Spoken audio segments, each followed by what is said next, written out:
ഹരി ഓം ഹരി ഓം ഹരി ഓം.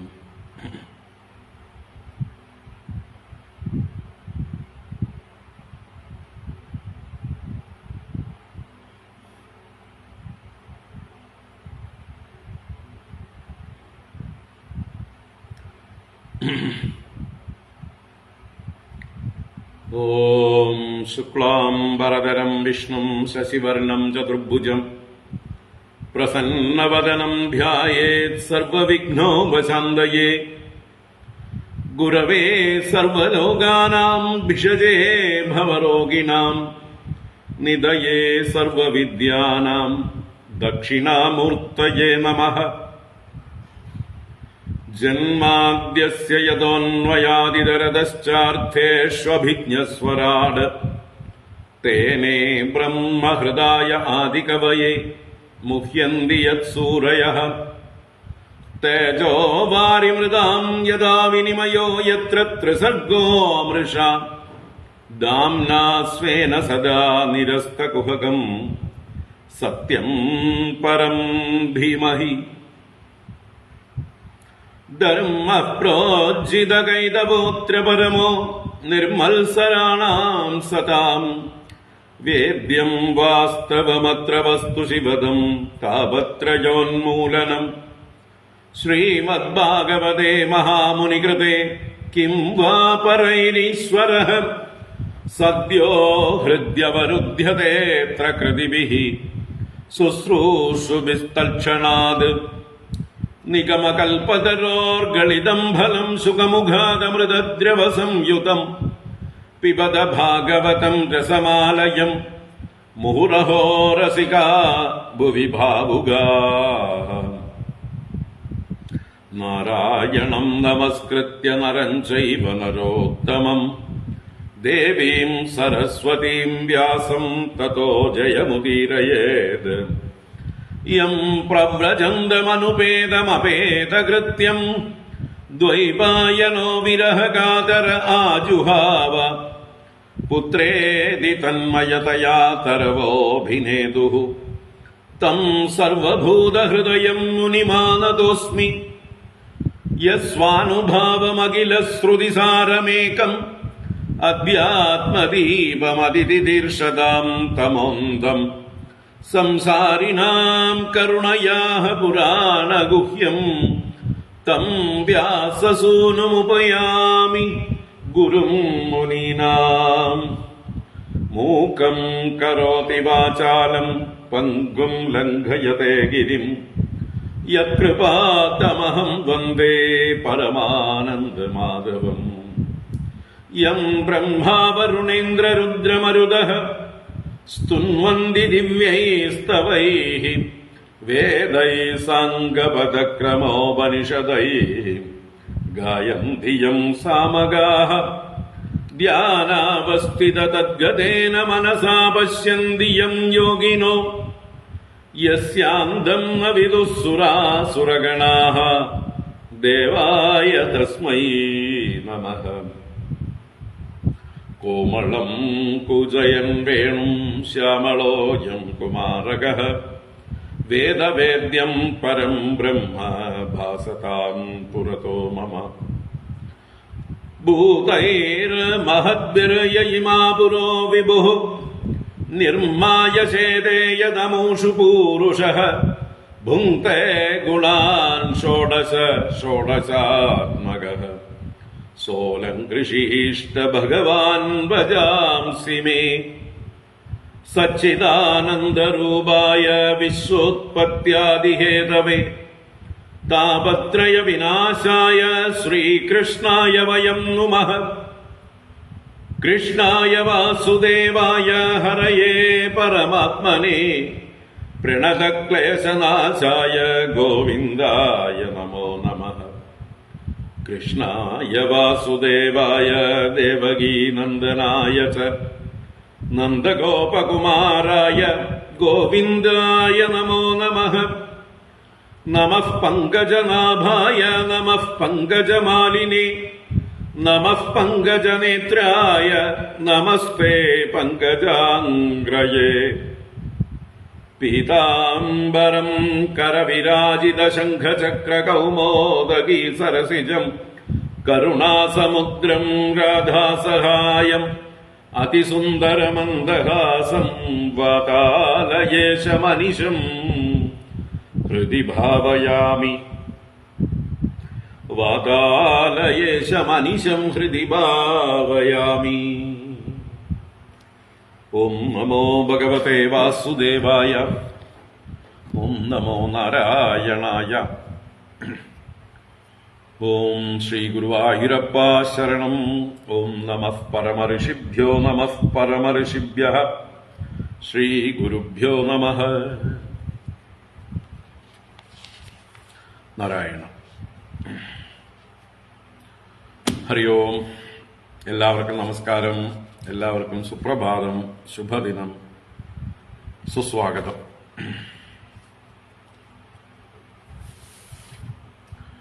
നാരായണ. ശ്രീമദ് ഭാഗവത ജ്ഞാനഗംഗ ശ്രീകൃഷ്ണ ലീലാമൃതം 10ാമത്തെ എപ്പിസോഡിലേക്ക് ഏവർക്കും സുസ്വാഗതം. ഭാഗവതം ദശമസ്കന്ധം 2ാം അധ്യായം ബ്രഹ്മാദി കൃത ദേവകീ ഗർഭഗത വിഷ്ണുസ്തുതി. അതാണ് നമ്മൾ കണ്ടുകൊണ്ടിരിക്കുന്ന ഭാഗം.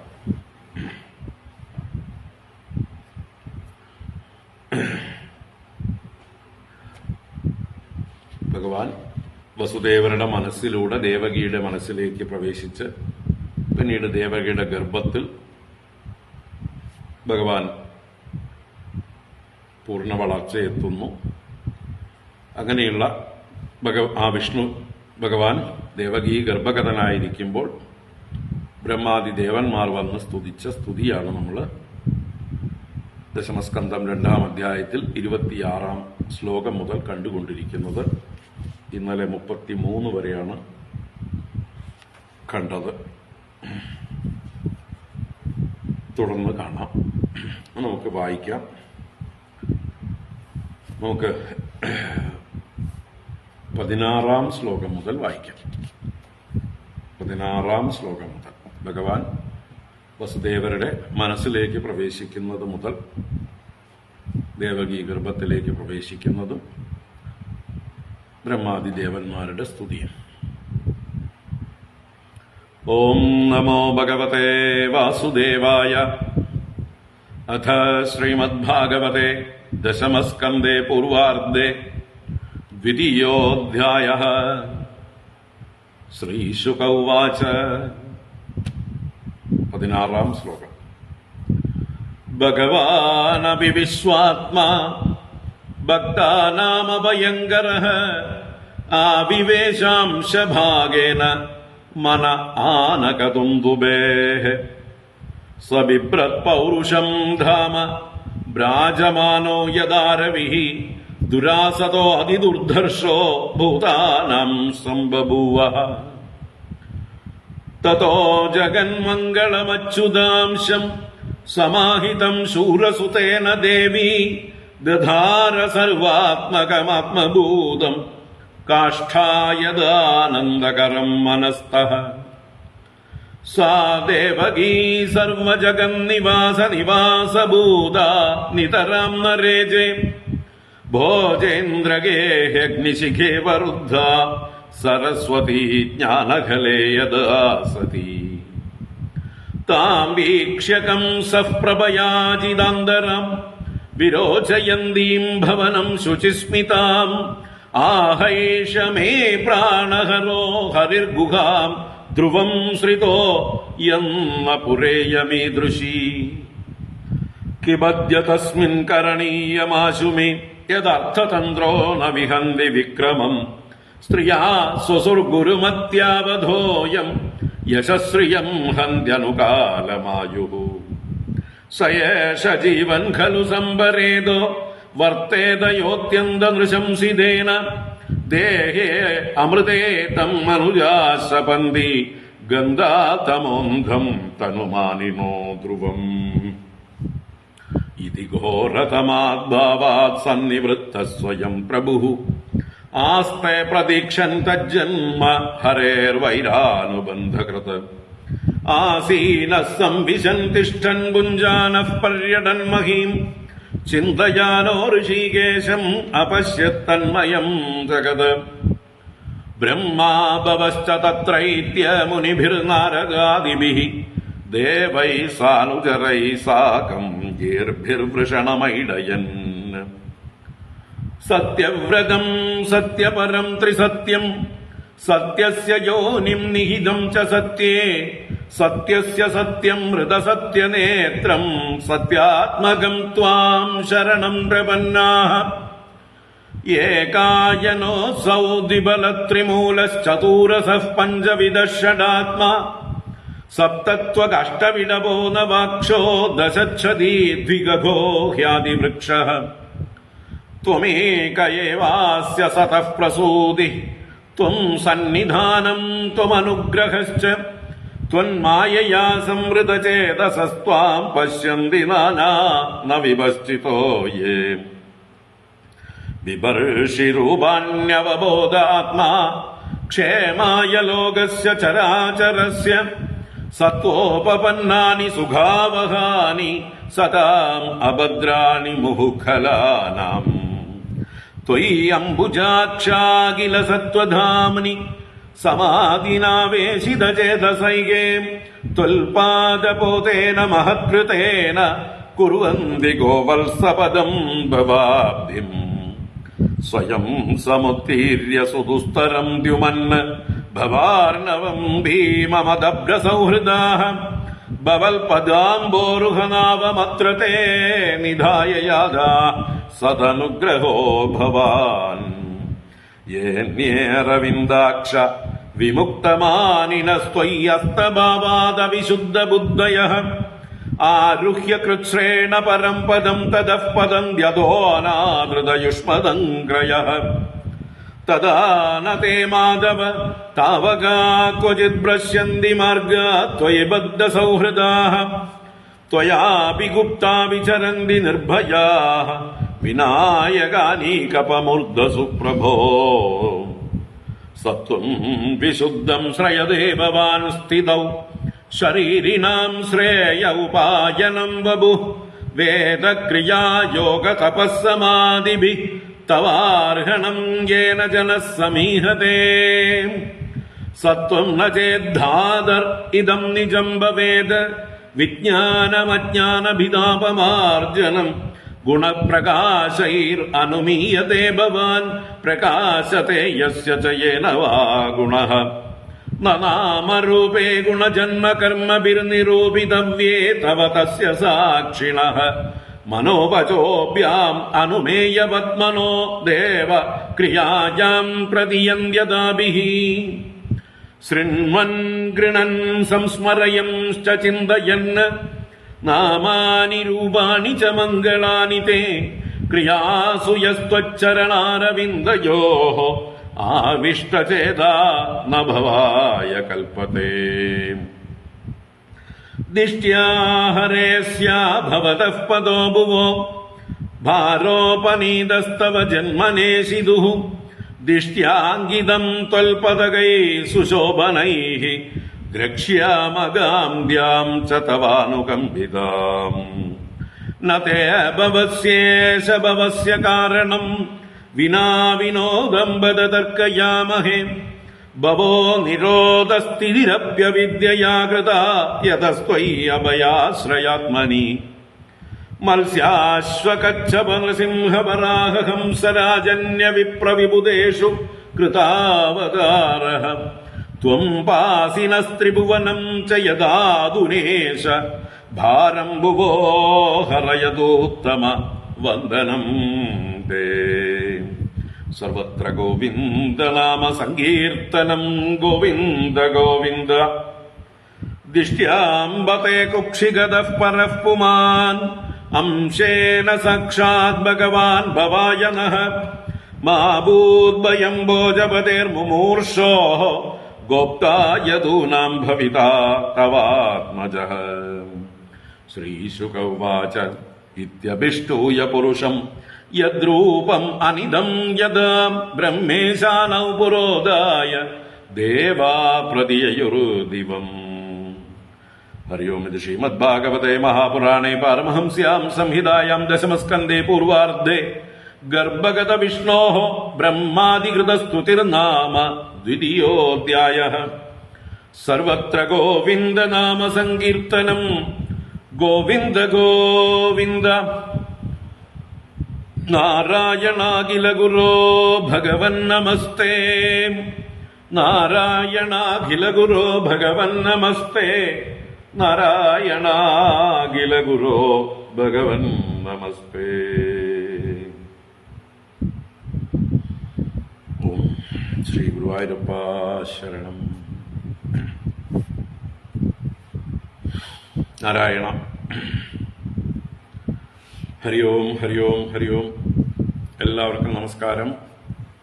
എല്ലാവർക്കും സുപ്രഭാതം, ശുഭദിനം. ഭാഗവത ജ്ഞാനഗംഗയിലേക്ക്, ശ്രീകൃഷ്ണ ലീലാമൃതത്തിലേക്ക് ഏവർക്കും സുസ്വാഗതം, സുസ്വാഗതം.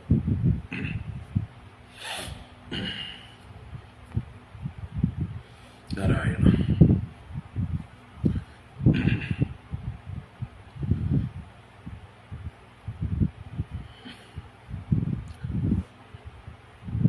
ഒമ്പത് സ്കന്ധങ്ങളിലൂടെ ഭഗവാന്റെ വിവിധ അവതാര ലീലകൾ ശ്രവിച്ചും സ്മരിച്ചും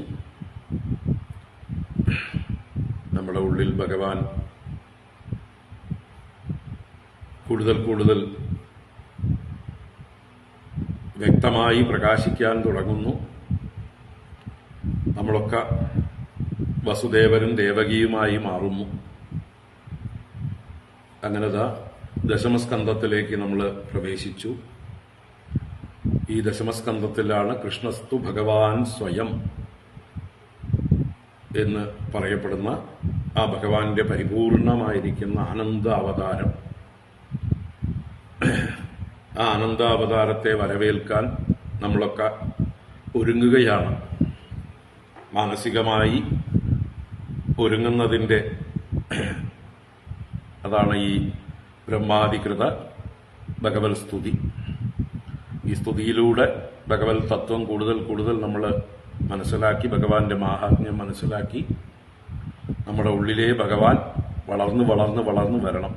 ഇപ്പം നമ്മുടെ ഉള്ളിൽ ഗർഭാവസ്ഥയിൽ വളരെ സൂക്ഷ്മരൂപത്തിലിരുന്നിരുന്നു മുമ്പ്, അല്ലെ? ഈ ഭാഗവതത്തിലേക്കൊക്കെ വരുന്നതിന് മുമ്പ് ഭഗവാൻ വളരെ ചെറിയ രൂപമായിരുന്നു നമ്മുടെ ഉള്ളിൽ.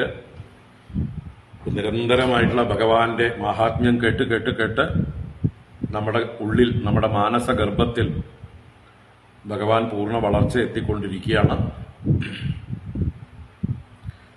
ആ ഭഗവാന്റെ ആവിർഭാവം, ഭഗവാന്റെ പ്രകാശം, ഭഗവാന്റെ അവതാരം, അതാണ് ശ്രീകൃഷ്ണ അവതാരത്തിലൂടെ നമ്മൾ അനുഭവിക്കാൻ പോകുന്നത്. അപ്പോൾ അതിലേക്കുള്ള ഒന്നുകൂടെ തയ്യാറെടുപ്പാണ് നമ്മൾ ബ്രഹ്മാധികൃത ഭഗവത് സ്തുതി. മനസ്സിനെ പരിശുദ്ധമാക്കുക. എത്രത്തോളം പരിശുദ്ധമാക്കുന്നുവോ അത്രത്തോളം നമ്മളും വസുദേവനും ദേവകിയുമായി മാറുന്നു.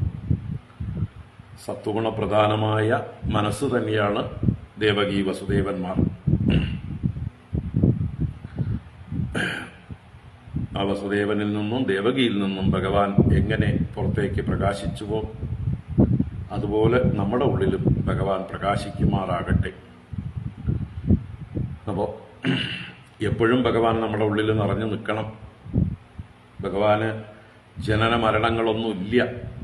അജോഭിസൻ അവ്യയാത്മാ ഭൂതാനാം ഈശ്വരോഭിസൻ പ്രകൃതിം സ്വാമവഷ്ടഭ്യ സംഭവാമ്യാത്മമായയാ എന്ന് ഗീതയിലൂടെ ഭഗവാൻ പറയും. ഞാൻ അജനാണ്, അവ്യയാത്മാവാണ്. എനിക്ക് ജനനമില്ല, എനിക്ക് നാശവുമില്ല.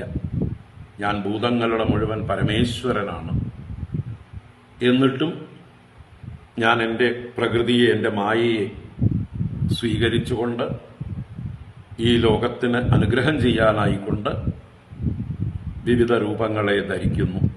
അതിലേറ്റവും മനോഹരമായിട്ടുള്ള, ഏറ്റവും ശ്രേഷ്ഠമായ രൂപം ഭഗവാന്റെ കൃഷ്ണാവതാരം. അപ്പോൾ അതിനെ തന്നെയാണ് ഇവിടെ നമ്മൾ മനസ്സിൽ ധ്യാനിച്ചുകൊണ്ടേയിരിക്കുന്നത്, ബ്രഹ്മാദി സ്തുതിയിലൂടെ കണ്ടുകൊണ്ടിരിക്കുന്നത്. നമ്മൾ ഇന്നലെ രാവിലെയും വൈകുന്നേരവുമായിട്ട് ഈ സ്തുതിയിലെ 8 ശ്ലോകങ്ങളാണ് കണ്ടത്. ഒന്നാമത്തെ സ്തുതിയിലൂടെ ഈ പ്രപഞ്ചത്തിന്റെ പരമകാരണമായിരിക്കുന്ന ആ പരമസത്യത്തെ സ്തുതിച്ചു. ആ സത്യത്തെ സാക്ഷാത്കരിക്കാൻ സത്യം തന്നെയാണ് മാർഗവും. ഭഗവാൻ സത്യമാകുന്ന ലക്ഷ്യത്തോടു കൂടിയവനാണ്. ആ സത്യത്തെ സാക്ഷാത്കരിക്കാനുള്ള ഉത്തമമായിട്ടുള്ള മാർഗം സത്യവ്രതരായിരിക്കുക എന്ന് തന്നെയാണ്. അങ്ങനെ സത്യവ്രതരായിരിക്കുമ്പോൾ ഈ കാണുന്ന വ്യാവഹാരിക സത്യമെല്ലാം ഏതൊരു സത്യത്തിന്റെ ഭാനമാണ്, ഏതൊരു പരമാർത്ഥ സത്യമാണ് ഈ രൂപത്തിൽ പ്രകാശിക്കുന്നത് എന്ന് നമുക്ക് ബോധ്യം വരും. എത്ര ത്രിസർഗോ അമൃഷ, ഏതൊന്നിലാണോ ത്രിസർഗം ഉള്ളതായി കാണപ്പെടുന്നത്, സത്യമായി കാണപ്പെടുന്നത്. തേജോ വാരിമൃതാം യഥാ വിനിമയ, തേജസ്സിൽ വാരിയും വാരിയിൽ അല്ലെങ്കിൽ മൃത്തിൽ വാരിയും ഒക്കെ എങ്ങനെയാണോ നമ്മൾ കാണുന്നത്, അങ്ങനെയുള്ള ഒരു വിനിമയം മാത്രമേ ഉള്ളൂ, പാരമാർത്ഥികമല്ല. പരമാർത്ഥത്തിൽ ഒരേ ഒരു സത്യം, ഏകമേവ. ആ സത്യം തന്നെയാണ് ഈ പ്രപഞ്ചാകാരമായ വൈവിധ്യപൂർണമായ വൃക്ഷമായി കാണപ്പെടുന്നത് എന്ന് രണ്ടാമത്തെ ശ്ലോകത്തിലൂടെ പറഞ്ഞു. മൂന്നാമത്തെ ശ്ലോകത്തിൽ വീണ്ടും പറഞ്ഞു, അങ്ങ് തന്നെയാണ് ഈ പ്രപഞ്ചത്തിന്റെ സൃഷ്ടിസ്ഥിതി സംഹാര കാരകൻ. ജന്മാദ്യസ്യ യതഃ, അങ്ങയുടെ മായ കൊണ്ട് ആവൃത ചേതസ്സുകളായിരിക്കുന്നവർ അങ്ങയെ പലതായി കാണുന്നു. എന്നാൽ വിദ്വാൻമാരായിട്ടുള്ളവർ, ഈ മായയെ തരണം ചെയ്തിട്ടുള്ളവർ അങ്ങനെ പലതായി കാണുന്നില്ല. ഇനി അങ്ങ് ആനന്ദസ്വരൂപനാണ്, ചൈതന്യസ്വരൂപനാണ്, ജ്ഞാനസ്വരൂപനാണ്, അവബോധാത്മ. ആ ചൈതന്യസ്വരൂപനായിരിക്കുന്ന അങ്ങ് ഈ ലോകത്തിന്റെ ചരാചരാത്മകമായ ലോകത്തിന്റെ ക്ഷേമത്തിനായിക്കൊണ്ട് സാത്വികങ്ങളായ രൂപങ്ങളെ ധരിക്കുന്നു. അത് സതാം സുഖാവഹാനി, സജ്ജനങ്ങൾക്ക് സുഖത്തെ കൊണ്ടുവരുന്നതും സജ്ജനങ്ങളെ രക്ഷിക്കുന്നതും, ഖലാനാം അഭദ്രാണി, ദുഷ്ടന്മാർക്ക് അഭദ്രത്തെ കൊടുക്കുന്നതുമാകുന്നു അങ്ങയുടെ ഈ സാത്വിക മൂർത്തികൾ, ഈ അവതാരമൂർത്തികൾ. അങ്ങനെയുള്ള എല്ലാ സത്വങ്ങളുടെയും ആത്മാവായിരിക്കുന്ന അങ്ങയിൽ, സർവാത്മകനായിരിക്കുന്ന അങ്ങയിൽ,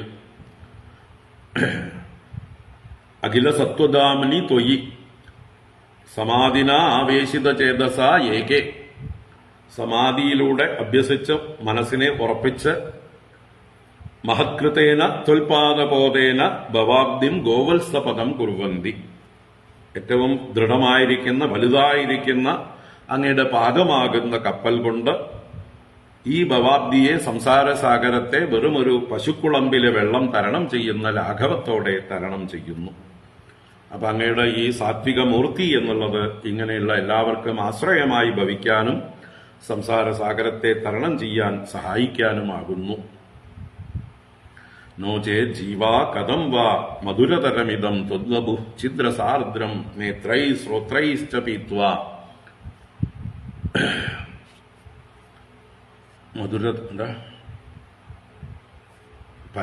പരമരസസുതാംബോധിപൂരേ രമേരൻ. അപ്പോൾ സംസാരസാഗരത്തെ അമൃതസാഗരമായി മാറ്റുന്നു സജ്ജനങ്ങൾ, ഭക്തന്മാർ. അവരെ സഹായിക്കാനാണ് അങ്ങയുടെ ഈ സാത്വിക മൂർത്തികൾ.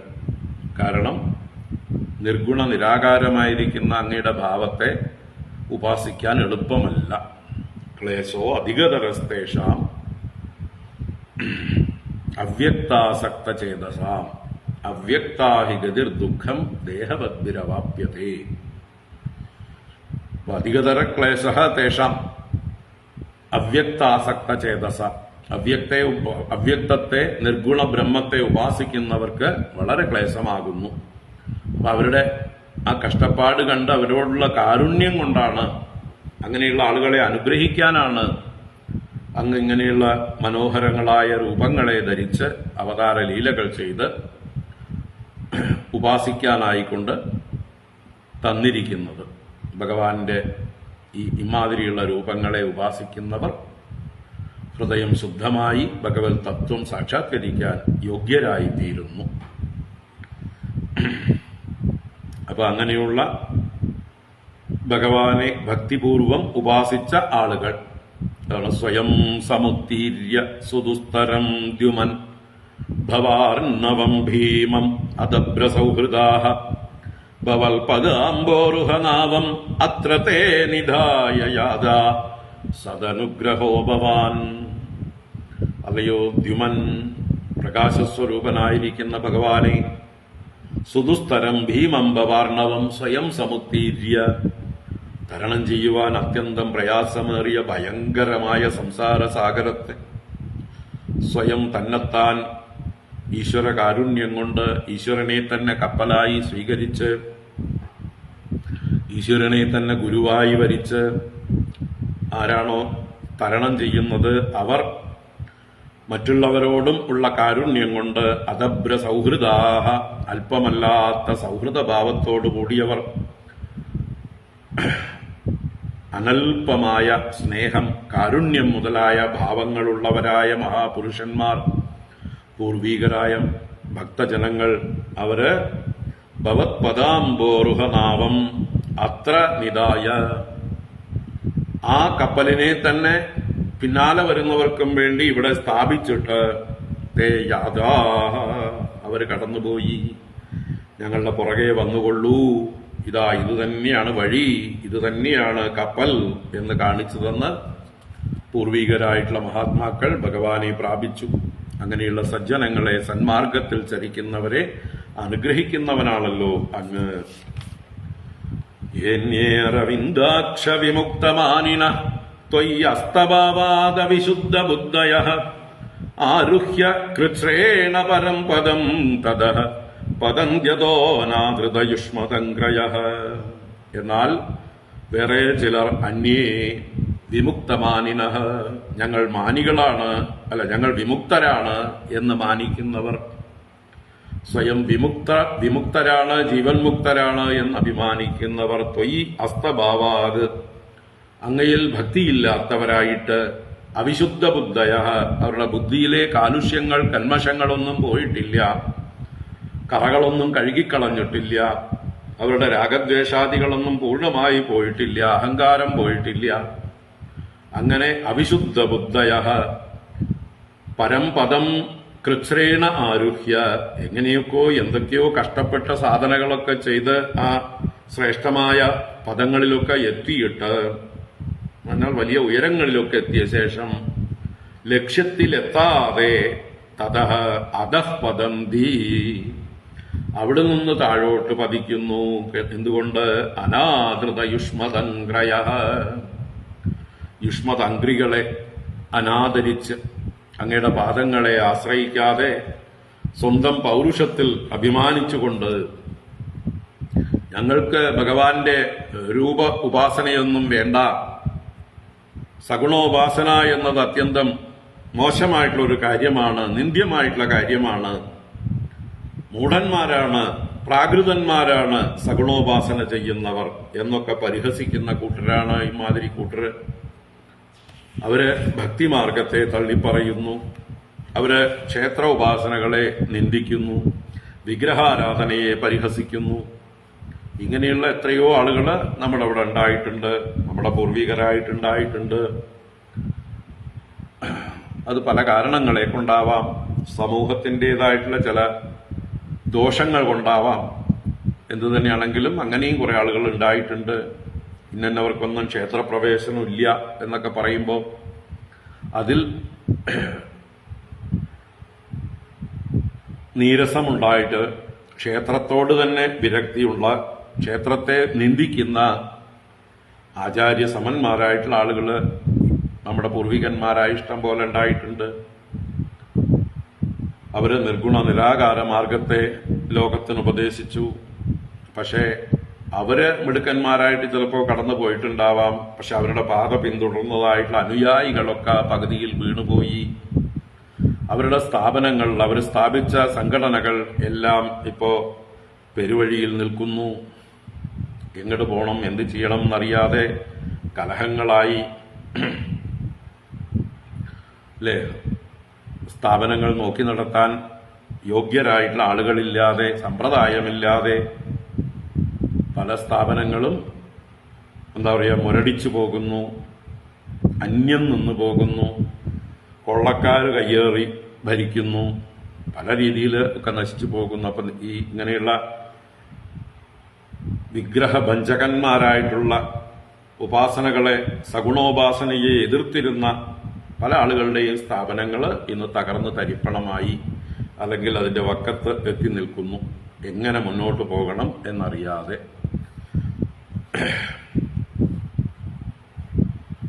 അപ്പൊ അതുകൊണ്ട് തന്നെയാണ് വിവരമുള്ള, വിവേകമുള്ള ആചാര്യന്മാരൊക്കെ വിഗ്രഹാരാധനയെ പോഷിപ്പിച്ചത്, പ്രോത്സാഹിപ്പിച്ചത്. ശങ്കരാചാര്യരും നാരായണ ഗുരുദേവനും മേൽപ്പത്തൂർ ഭട്ടതിരിയും ഒക്കെ വിവരമില്ലാത്തവരാണോ? അവരെക്കാൾ വിവരമുള്ളവരാണോ ഈ പറയുന്ന വിഗ്രഹഭഞ്ജകന്മാരായിരിക്കുന്ന ആളുകൾ? ചിന്തിക്കുക. അതുകൊണ്ട് ആരുടെ മാർഗമാണ് ഉത്തമമെന്ന് തിരിച്ചറിയുക. എല്ലാവർക്കും സഞ്ചരിക്കാവുന്ന രാജപാത, വീണുപോകാൻ വഴിയില്ലാത്ത സുഗമമായ പാത, അത് ഭക്തിമാർഗമാണ്. അതിലാണ് എത്രയോ പൂർവികർ സഞ്ചരിച്ചിരിക്കുന്നത്. എത്രയോ ആളുകൾ നടന്ന് തെളിഞ്ഞ പാതയാണ്, കാലത്താൽ തെളിയിക്കപ്പെട്ട പാതയാണ്. അവിടുത്തെ കല്ലും മുള്ളും എല്ലാം ആളുകളുടെ പാദപതനമേറ്റ് തന്നെ പൊടിഞ്ഞു പോയിട്ടുണ്ട്. അതുകൊണ്ട് നമുക്കിനി ആ വഴിക്ക് പോകാൻ വളരെ എളുപ്പമാണ്. നമ്മുടെ മുന്നോടികൾ ആ വഴികളൊക്കെ ക്ലിയർ ആക്കിയിട്ടിട്ടുണ്ട്. നിരന്തരം ആൾ സഞ്ചാരമുള്ള വഴികൾ സുഗമമായിട്ട് സഞ്ചരിക്കാൻ പറ്റും. വല്ലപ്പോഴും വല്ലവരും പോകുന്ന വഴിക്ക് കാട് പിടിച്ച് കിടപ്പുണ്ടാവും, വഴി തെറ്റിപ്പോകും. അതുകൊണ്ട് ഏതാണ് നല്ലത് എന്ന് ഭൂരിപക്ഷം ജനങ്ങളും ചിന്തിച്ച് തീരുമാനിക്കുക, ആ വഴിയെ പിന്തുടരുക. അപ്പൊ അത് തന്നെയാണ് ഹന്തഭാഗ്യം ജനാനാം എന്ന് മേൽപ്പത്തൂർ പാടിയത്. അപ്പോ തദാനതേ മാധവ താവക ക്വചിത് പ്രശ്യന്തി മാർഗാ ത്വയി ബദ്ധ സൗഹൃദാഃ ത്വയി ബദ്ധ സൗഹൃദാഃ താവകാഃ ക്വചിത് മാർഗാത് ന ഭ്രശ്യന്തി. അങ്ങയിൽ സൗഹൃദം ഉറപ്പിച്ചിട്ടുള്ള അങ്ങയുടെ സ്വന്തം ആളുകള്, ഭക്തജനങ്ങള്, ഹേ മാധവ, അവർക്ക് മുന്നേ പറഞ്ഞ പോലെയുള്ള വഴി തെറ്റൽ ഉണ്ടാകുന്നില്ല, മാർഗഭ്രംശം ഉണ്ടാകുന്നില്ല, അവർ പതിക്കുന്നില്ല. എന്തുകൊണ്ട്? ത്വയാഭിഗുപ്താഃ, അങ്ങയാൽ നല്ലതുപോലെ എല്ലായിടത്തും രക്ഷിക്കപ്പെട്ടവരായി, നിർഭയാഃ, യാതൊരു ഭയവും കൂടാതെ വിചരന്തി, സഞ്ചരിക്കുന്നു. വിനായക അനീകപ മൂർധസു, നമുക്ക് തടസ്സമുണ്ടാക്കുന്ന ദേവസമൂഹങ്ങളുടെയെല്ലാം ശിരസിൽ കാലുവെച്ചുകൊണ്ട് അവർ സഞ്ചരിക്കുന്നു. എല്ലാ തരത്തിലുള്ള പ്രലോഭനങ്ങളെയും പ്രകോപനങ്ങളെയും ജയിച്ചുകൊണ്ട്, എല്ലാ ഇന്ദ്രിയ ആകർഷണങ്ങളെയും ജയിച്ചുകൊണ്ട്, ഇന്ദ്രിയാധിഷ്ഠാന ദേവതകളായ ദേവന്മാരുടെ മായയിൽ നിന്നെല്ലാം മുക്തരായിക്കൊണ്ട്, ഇങ്ങനെയുള്ള ഭഗവത് ഭക്തി, ഭഗവാനെ ആശ്രയിച്ചിരിക്കുന്ന, ഭഗവാന്റെ പാദങ്ങളെ മുറുക്കെ പിടിച്ചിരിക്കുന്നതായിട്ടുള്ള ആളുകൾക്ക് ച്യുതി സംഭവിക്കുന്നില്ല. അവര് ഭഗവാനാൽ സംരക്ഷിതരാണ്. അവര് പൂച്ചക്കുട്ടികളെ പോലെയാണ്, മറ്റവർ കുരങ്ങുകുട്ടികളെ പോലെ ആണ്. സ്വന്തം പൗരുഷത്തിൽ വിശ്വസിച്ചുകൊണ്ട്, ഈശ്വര ഉപാസനയില്ലാതെ, അന്ധക്കരണ ശുദ്ധിയില്ലാതെ, അഭിമാനികളായി ഞങ്ങൾ മുക്തന്മാരാണെന്ന് കരുതുന്ന അങ്ങനെ സ്വയം പരിശ്രമിക്കുന്നവർ അവര് വഴിയിൽ വീണുപോകുന്നു. ഇത്രയും ആശയം പറഞ്ഞു. നമുക്ക് തുടരാം. 34 മുതൽക്ക്. സത്വം വിശുദ്ധം ശ്രയതേ ഭവാൻ സ്ഥിതൗ ശരീരിണാം ശ്രേയ ഉപായനം വപുഃ വേദക്രിയായോഗ തപസ്സമാദിഭിഃ തവാർഹണം യേന ജനഃ സമീഹതേ. സത്വം വിശുദ്ധം ശ്രയതേ ഭവാൻ സ്ഥിതൗ ശരീരിണാം ശ്രേയ ഉപായനം വപുഃ വേദക്രിയായോഗതപസ്സമാധിഭിഃ തവാർഹണം യേന ജനഃ സമീഹതേ. ഹേ ഭഗവാനെ, ബ്രഹ്മാദി ദേവന്മാർ ഗർഭഗതനായ വിഷ്ണുവിനെ നോക്കി സ്തുതിക്കുകയാണല്ലോ. മേൽപ്പത്തൂർ എങ്ങനെയാണോ ഗുരുവായൂരപ്പനെ നോക്കി സ്തുതിച്ചത്, അതുപോലെ തന്നെയാണ് ഇവിടെ ഒരു ശ്രീലകമുണ്ട് അല്ലെ, ദേവകീ ഗർഭമാകുന്ന ശ്രീകോവിൽ. അതിനകത്തിരിക്കുന്ന പ്രതിഷ്ഠയായിരിക്കുന്ന ആ ഭഗവാനെ നോക്കിയാണ് ഇവര് സ്തുതിക്കുന്നത്, ഈ ബ്രഹ്മാദി ദേവന്മാർ സ്തുതിക്കുന്നത്.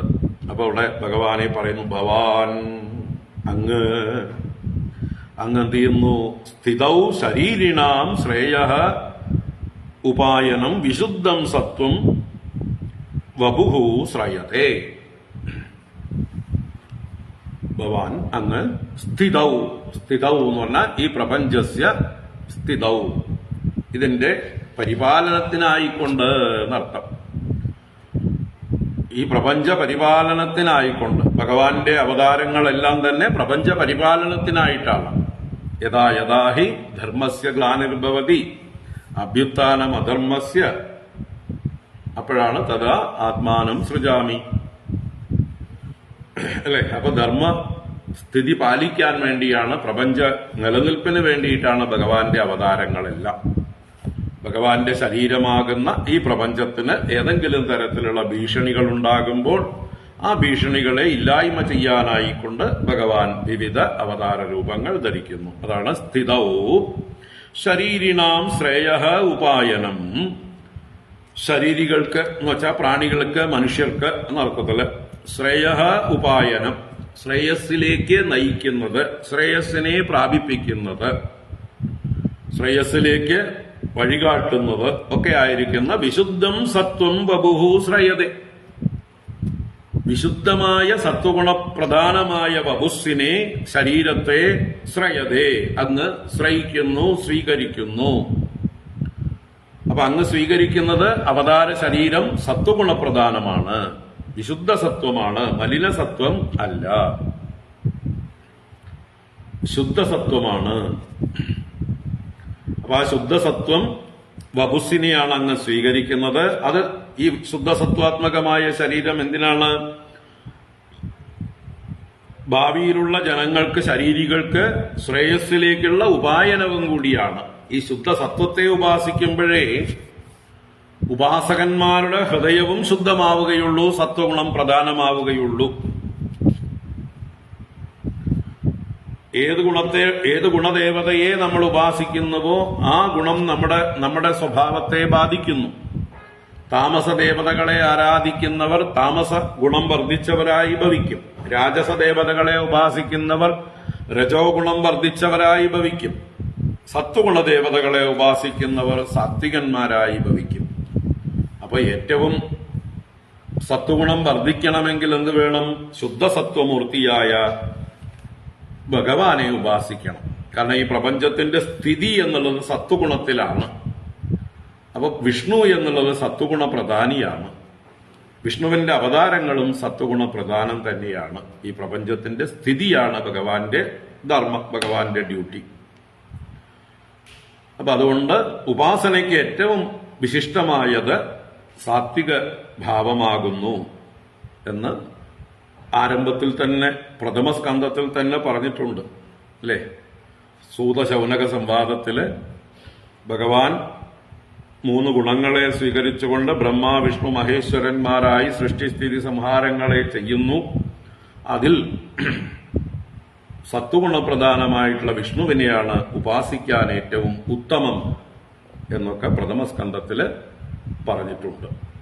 2-ാം അധ്യായത്തില്, അതെ 2-ാം അധ്യായത്തിലും അത് പല പ്രാവശ്യം പറഞ്ഞിട്ടുണ്ട്. അവിടെ ആരംഭത്തിൽ തന്നെ പറഞ്ഞിട്ടുണ്ട് ഭാഗവതത്തിൽ. അപ്പൊ ഭഗവാന്റെ സാത്വിക മൂർത്തി ഉപാസന പ്രധാനമാണ്.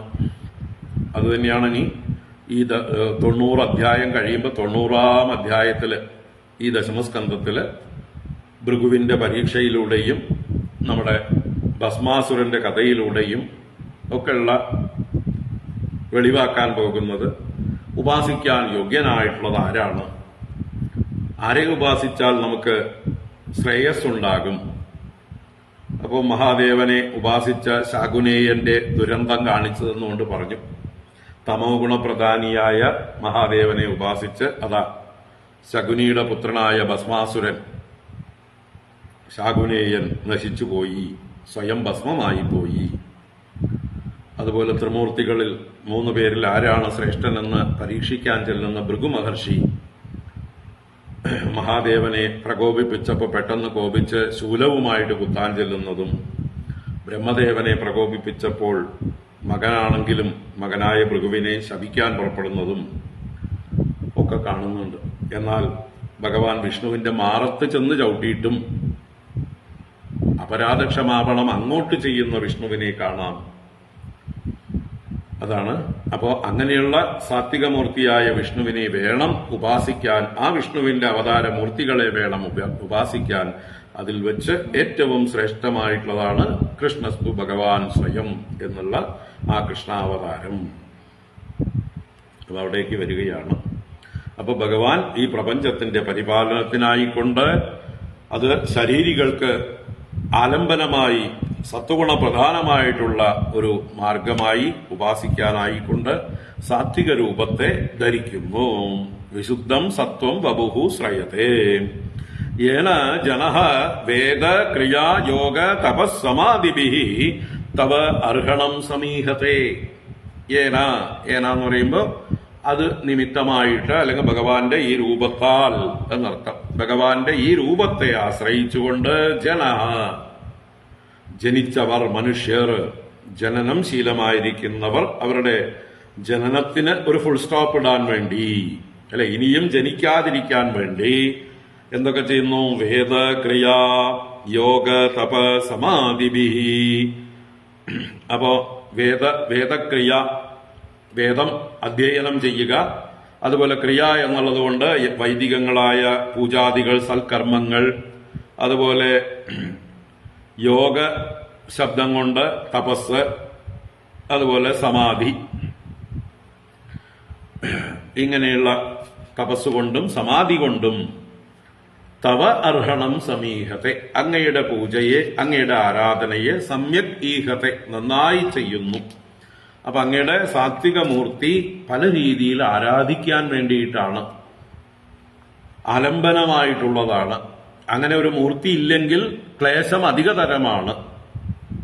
ഇപ്പൊ മൂർത്തി ഉള്ളത് കൊണ്ട് പൂജിക്കാനൊക്കെ എളുപ്പമാണ്. അപ്പോ വേദാധ്യയനത്തിലൂടെ ബ്രഹ്മചാരികളായിരിക്കുന്ന ആ ബ്രഹ്മചര്യ ആശ്രമത്തിലുള്ള കുട്ടികൾ വേദാധ്യയനം ചെയ്യുമ്പോഴും ആ വേദ അധ്യയനം ആർക്ക് സമർപ്പിക്കുന്നു? അത് ഭഗവാനെ ഉപാസിക്കാനായിട്ട് ഉപയോഗിക്കുന്നു. വേദമന്ത്രങ്ങളൊക്കെ തന്നെ ഈശ്വര പൂജയ്ക്കായിക്കൊണ്ട് ഉപയോഗിക്കുന്നു. പുരുഷ സൂക്തം മുതലായ സൂക്തങ്ങളെ കൊണ്ട് ഭഗവാന് അഭിഷേകാദികൾ ചെയ്യുന്നു. ഭഗവാന്റെ മറ്റ് ആരാധനകളൊക്കെ ചെയ്യുമ്പോൾ ഈ വേദമന്ത്രങ്ങളൊക്കെ ചൊല്ലുന്നു. എങ്ങനെ അവര് പഠിച്ച വേദമന്ത്രങ്ങൾ അവര് വിഷ്ണു പൂജയ്ക്കായിക്കൊണ്ട് ഉപയോഗിക്കുന്നു. അപ്പൊ ബ്രഹ്മചാരികൾ വേദാധ്യയനത്തിലൂടെയും ഗൃഹസ്ഥന്മാർ അവരുടെ അഗ്നിഹോത്രാദി കർമ്മങ്ങളിലൂടെ, ക്രിയകളിലൂടെ അവർ ചെയ്യുന്ന ക്രിയകളൊക്കെ വിഷ്ണുവിന് അർപ്പിക്കുന്നു. കായേന വാചാ മനസേന്ദ്രിയർവാ ബുദ്ധ്യാത്മനാവാ പ്രകൃതേ സ്വഭാവാത് കരോമി യദ്യത് സകലം പരസ്മൈ നാരായണായേതി സമർപ്പയാമി എന്ന് ഭാവിച്ചുകൊണ്ട് അവർ ചെയ്യുന്ന കർമ്മങ്ങളൊക്കെ, ഗൃഹസ്ഥന്മാർ ചെയ്യുന്ന കർമ്മങ്ങൾ, ക്രിയകൾ, അഗ്നിഹോത്രാദികൾ എല്ലാം ഈശ്വര പൂജയാക്കി മാറ്റുന്നു. വാനപ്രസ്ഥന്മാർ അവര് തപസ്സിലൂടെ ഭഗവാനെ ആരാധിക്കുന്നു, ഉപാസനകളിലൂടെ ഭഗവാനെ ആരാധിക്കുന്നു. സന്യാസികൾ ധ്യാനിച്ച് സമാധിയിലേക്ക് ഭഗവാന്റെ രൂപത്തെ ഉപയോഗിക്കുന്നു. അപ്പൊ ഇങ്ങനെ പല തലങ്ങളിലുള്ള ആളുകള് അങ്ങയെ പല രീതിയിൽ ഉപാസിക്കുന്നു. ഇതിനൊക്കെ ആലംബനമായിട്ട് അങ്ങയുടെ മൂർത്തികളെ അവരാശ്രയിക്കുന്നു.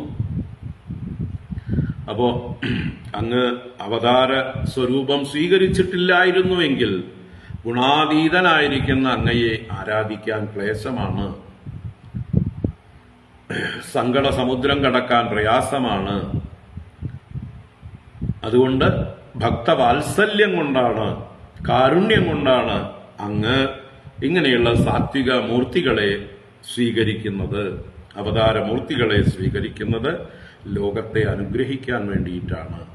ഭക്തവാത്സല്യമാണ് ഇവിടുത്തെ പ്രകടമായ ഭാവം, കാരുണ്യമാണ് ഭഗവാന്റെ എന്ന് സൂചിപ്പിക്കുകയാണ്. സത്വം വിശുദ്ധം ശ്രയതേ ഭവാൻ സ്ഥിതൗ ശരീരിണാം ശ്രേയ ഉപായനം ബഭുഃ വേദക്രിയായോഗ തപസ്സമാദിഭിഃ തവാർഹണം യേന ജനഃ സമീഹതേ. ഇതുതന്നെയാണ് നാരായണീയത്തിലെ 1-ാം ദശകത്തില് 2, 3, 4 മുതലായിട്ടുള്ള ശ്ലോകങ്ങളെ കൊണ്ട് മേൽപ്പത്തൂർ വിശദമായി ചർച്ച ചെയ്തത്. സത്വം യത്തത്പരാഭ്യാമപരികലനതോ നിർമ്മലം തേന താവദ്ഭൂതൈർഭൂതേന്ദ്രിയൈസ്തേവ പുരിതി ബഹുശഃ ശ്രൂയത്തെ വ്യാസവാക്യം തൽ സ്വച്ഛത്വാദ്യദാച്ഛാദിത പരസുഖചിദ്ഗർഭനിർഭാസരൂപം തസ്മിൻ ധന്യാരമന്ദേ ശ്രുതിമതിമധുരേ സുഗ്രഹേ വിഗ്രഹേതേ. ഭഗവാന്റെ വിഗ്രഹം, ഭഗവാന്റെ മൂർത്തി സുഗ്രഹം, എളുപ്പത്തിൽ ഗ്രഹിക്കാവുന്നതാണ്. മറ്റതോ നിർഗുണ നിരാകാരമോ ദുർഗ്രഹം. അപ്പൊ ദുർഗ്രഹമായ ആ ഇതിലേക്ക് പോകാതെ സുഗ്രഹമായ വിഗ്രഹത്തിൽ എളുപ്പത്തിൽ പിടിക്കാവുന്ന, ആശ്രയിക്കാവുന്ന, ആലംബനമായിരിക്കുന്ന അങ്ങയുടെ വിഗ്രഹത്തിൽ അതെങ്ങനെയുള്ളത്? ശ്രുതി മതി മധുരേ, കേൾക്കുന്നവരുടെ ശ്രുതിക്കും ചിന്തിക്കുന്ന ബുദ്ധിക്കും മനസ്സിനും ആഹ്ലാദം നൽകുന്നത്, മധുരം നൽകുന്നത്, അങ്ങനെയുള്ള അങ്ങയുടെ മൂർത്തികളിൽ. ആ മൂർത്തി എങ്ങനെയുള്ളതാണ്? നിർമ്മല സത്വമാണ്. ഇത് തത് പരാഭ്യാം അപരികലനതോ നിർമ്മലം സത്വം. പരാഭ്യാം എന്ന് പറഞ്ഞാൽ മറ്റ് 2 തമസ്സും രജസ്സും. രജസ്തമോഭ്യാം അപരികലനതഃ, പരികലനമില്ലാതെ, ചേരാതെ, മലിനമല്ലാതെ പരിശുദ്ധമായിരിക്കുന്ന നിർമ്മലം സത്വം. തേന താവത് ഭൂതൈർഭൂതേന്ദ്രിയൈസ്തേ വപുഃ തേ വപുഃ. അങ്ങയുടെ മൂർത്തി ഇങ്ങനെ ശുദ്ധസത്വ ഭൂതങ്ങളാലാണ്, ഭൂതേന്ദ്രിയങ്ങളാലാണ്. മറ്റ് നമ്മുടെയൊക്കെ ഇന്ദ്രിയങ്ങളും നമ്മുടെ ശരീരം നിർമ്മിച്ചിരിക്കുന്ന ഭൂതങ്ങളും ഒക്കെ തമോ ഗുണപ്രധാനമായിട്ടുള്ളതാണ്. നമ്മുടെ ശരീരം തമോ ഗുണപ്രധാനം, ഇന്ദ്രിയങ്ങൾ രജോ ഗുണപ്രധാനം, അന്ധക്കരണം സത്വഗുണപ്രധാനം. അപ്പൊ അതിലൊക്കെ മലിനസത്വങ്ങളാണ്, കലർപ്പുള്ളതാണ്. എന്നാൽ ഭഗവാനോ അതാണ് നിർമ്മലമായ ഭൂതേന്ദ്രിയൈഹി തേ വപുഃ ഇതി വ്യാസവാക്യം ബഹുശഃ ശ്രൂയത്തെ. തന്നെ വ്യാസവാക്യം ഇവിടെ പറഞ്ഞ ബ്രഹ്മാദി സ്തുതി. ഇതിലൊക്കെ വ്യാസൻ പല പ്രാവശ്യം പറഞ്ഞു ഭാഗവതത്തിൽ ഭഗവാന്റെ വപുസ് ശുദ്ധസത്വമാണ്. അത് തന്നെ മേൽപ്പത്തൂരും പറഞ്ഞുള്ളൂ, സ്വന്തം അഭിപ്രായമല്ല. അതുകൊണ്ട് തൽ സ്വച്ഛത്വാത് യദാച്ഛാദിത പരസുഖചിദ്ഗർഭ നിർഭാസരൂപം, അതിന്റെ സ്വച്ഛത കാരണമായിട്ട് ആച്ഛാദിതം, മറവില്ലാത്തതായിട്ട്, പരസുഖ ചിദ്ഗർഭ നിർഭാസരൂപം, ഉള്ളിലുള്ളതായിട്ടുള്ള പ്രകാശസ്വരൂപം നന്നായി വിളങ്ങുന്നു. ഭഗവാന്റെ ആ ചൈതന്യം പരിപൂർണമായി തടസ്സമില്ലാതെ പ്രകാശിക്കുന്നതാണ് ഈ വിഷ്ണുരൂപം, കൃഷ്ണരൂപം, ഗുരുവായൂരപ്പന്റെ രൂപം. അതിൽ തസ്മിൻ ധന്യാഹാരമന്ദേ, ധന്യന്മാരായിരിക്കുന്നവർ രമിക്കുന്നു. അത് ശുദ്ധസത്വം തന്നെയാണെന്ന് അടുത്ത ശ്ലോകത്തിലും മേൽപ്പത്തൂർ ഉറപ്പിച്ച് പറഞ്ഞു. തരംഗം സമുദ്രം തന്നെ എന്ന് പറയുന്നതിലൂടെ സമുദ്രത്തിൽ നിന്ന് വ്യത്യസ്തമായിട്ട് തരംഗത്തിനൊരു സ്വരൂപമില്ല. രണ്ടിന്റെയും രസം ഒന്നു തന്നെയാണ്, സാരം ഒന്നു തന്നെയാണ്, വെള്ളം തന്നെയാണ്.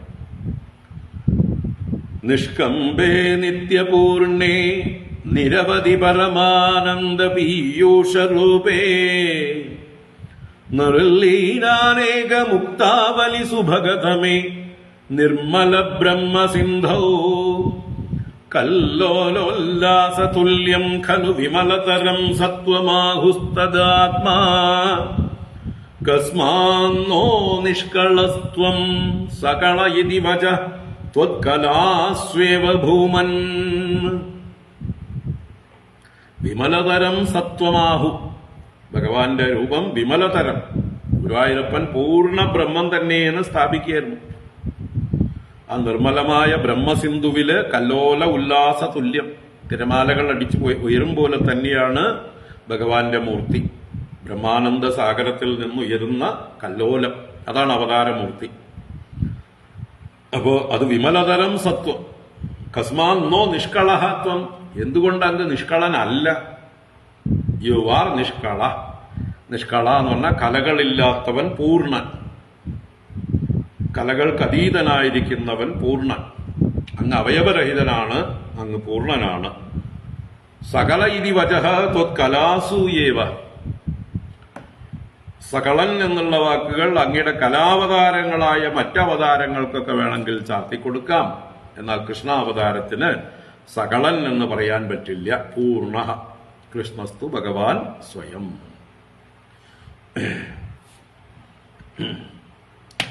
അപ്പോ ഇവിടെ ഭഗവാന്റെ അവതാരത്തെ സംബന്ധിച്ച് നിഷ്കളം സകളം എന്നുള്ളതായിട്ടുള്ള ഭേദഭാവന വേണ്ട.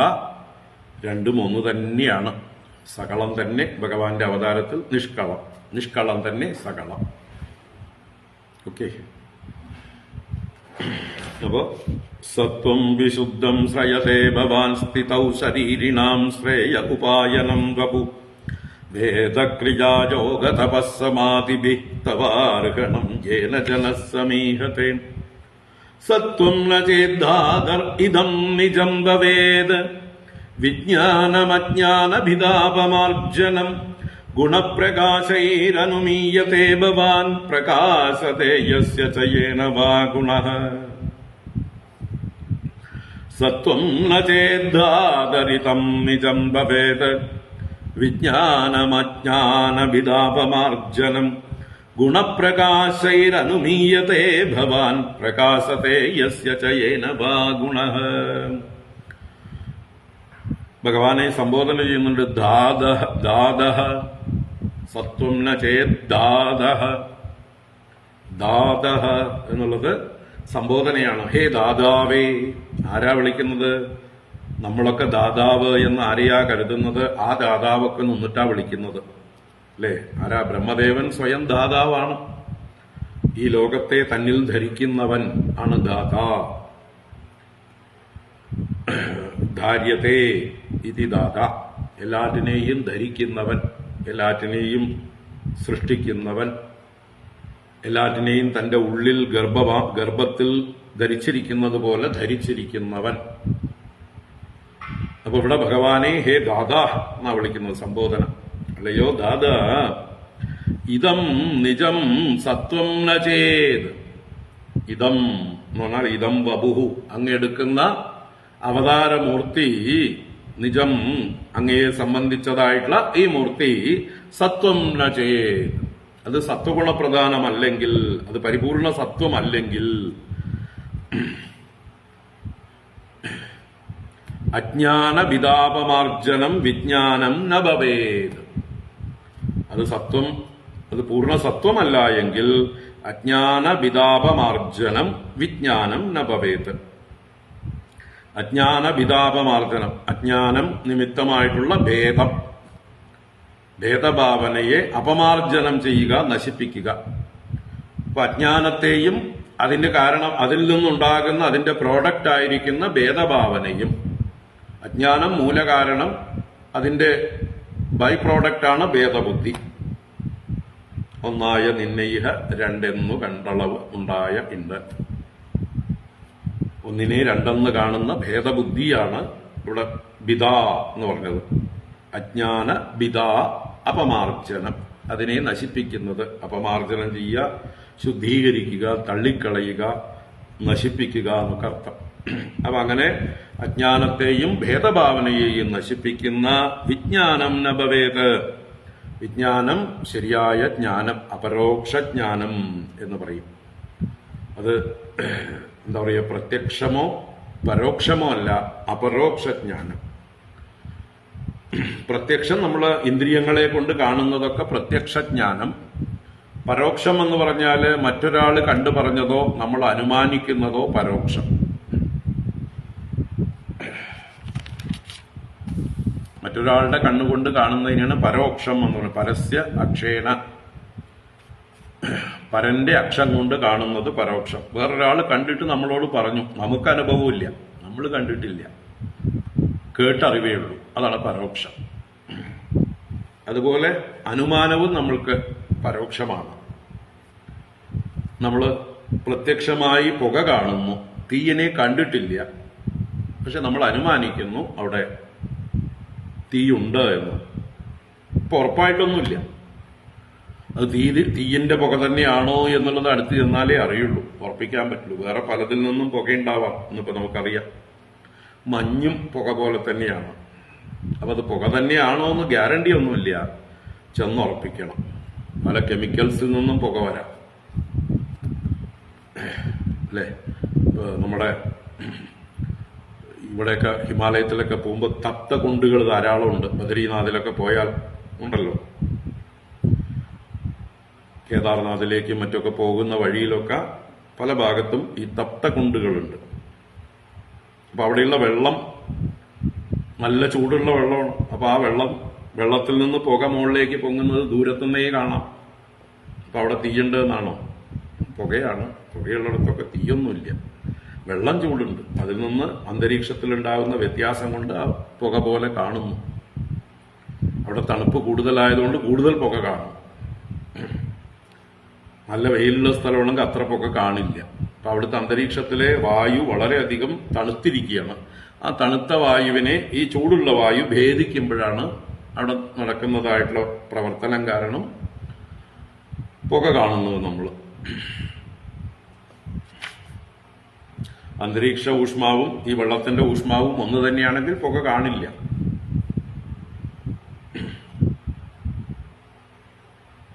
അപ്പൊ എല്ലാ പുകയും അഗ്നിയുടെ കാരണമായിക്കൊള്ളണമെന്നില്ല, അഗ്നിയിൽ നിന്നാണെന്ന് ഉണ്ടാവണമെന്നില്ല. എങ്കിലും നമ്മൾ അനുമാനിക്കും. അത് അനുമാനം പരോക്ഷമാണ്.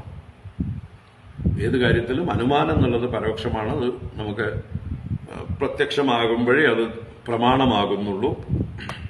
അതുപോലെ മറ്റുള്ളവർ പറയുന്നതും നമുക്ക് തൽക്കാലം പ്രമാണമാണ്, അവർ പറഞ്ഞു, അതുകൊണ്ട് നമ്മൾ മനസ്സിലാക്കുന്നു. പക്ഷെ അത് നമുക്ക് അനുഭവമാകുമ്പോഴേ, നമ്മൾ നേരിട്ട് കാണുമ്പോഴേ. അപ്പോൾ ബാഹ്യലോകത്തുള്ള അറിവുകളൊക്കെ നമുക്ക് പ്രത്യക്ഷമായി അറിയാം. എന്നാൽ ഈ ഭഗവാനെ കുറിച്ച് എങ്ങനെ പ്രത്യക്ഷമായിട്ട് അറിയുക?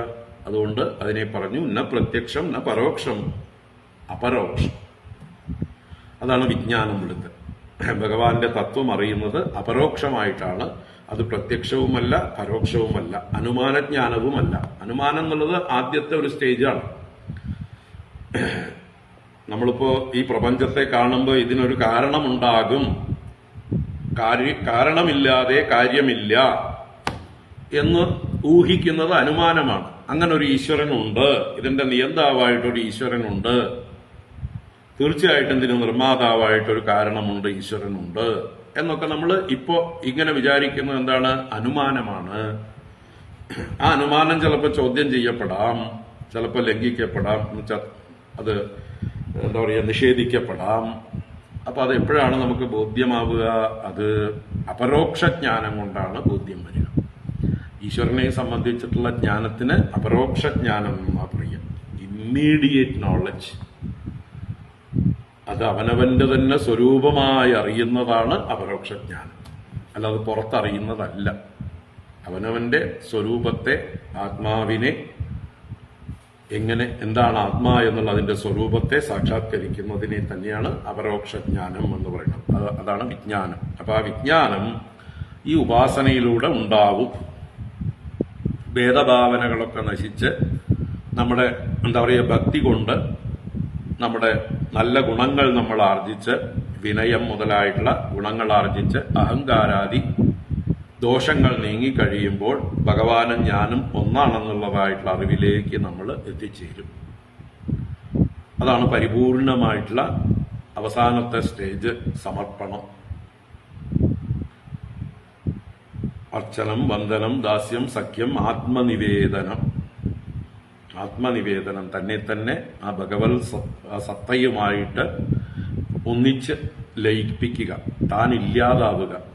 ആകെയുള്ളത് ഒരേ ഒരു ചൈതന്യം.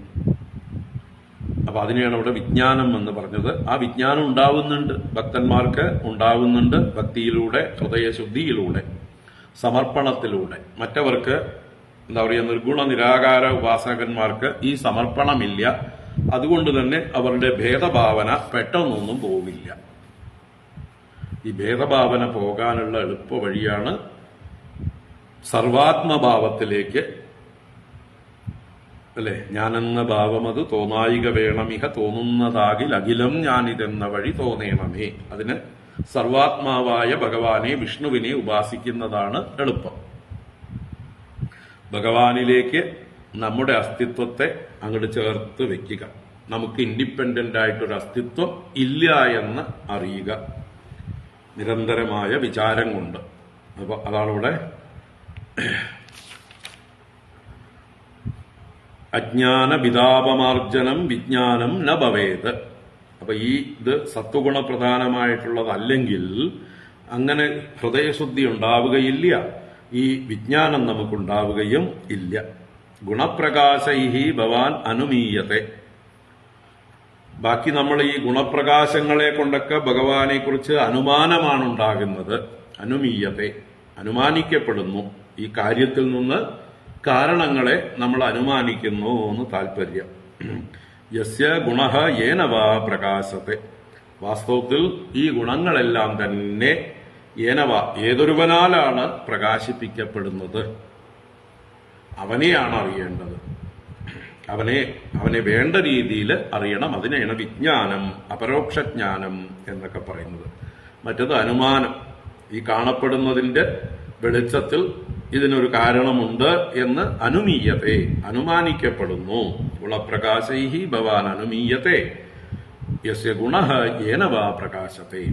ഏതൊരു ഭഗവാന്റെ ആ ഗുണങ്ങളാണ്, ഭഗവാനാൽ തന്നെയാണ് പ്രകാശിപ്പിക്കപ്പെടുന്നത്. സ്വയം താൻ തന്നെ തന്നെ പ്രകാശിപ്പിച്ചതാണ് ഈ പ്രപഞ്ചം. അപ്പൊ ഇതിൽ നിന്ന് ഭിന്നനല്ലാത്ത, ഇതിനൊക്കെ കാരണഭൂതനായിരിക്കുന്ന, ആശ്രയഭൂതനായിരിക്കുന്ന ആ സത്യത്തെ നിരന്തരം ധ്യാനിച്ച് മനസ്സതിൽ ഉറയ്ക്കണം. സത്യം പരം ധീമഹി. അപ്പോ അതിന് സഹായിക്കുന്നതാണ് ഈ ഭഗവാന്റെ സാത്വികമായ മൂർത്തി. അതാണ് ഈ പറഞ്ഞു വരുന്നത്. ഈ സാത്വിക മൂർത്തിയുടെ ഉപാസന കൊണ്ട് അന്ധകരണ ശുദ്ധിയും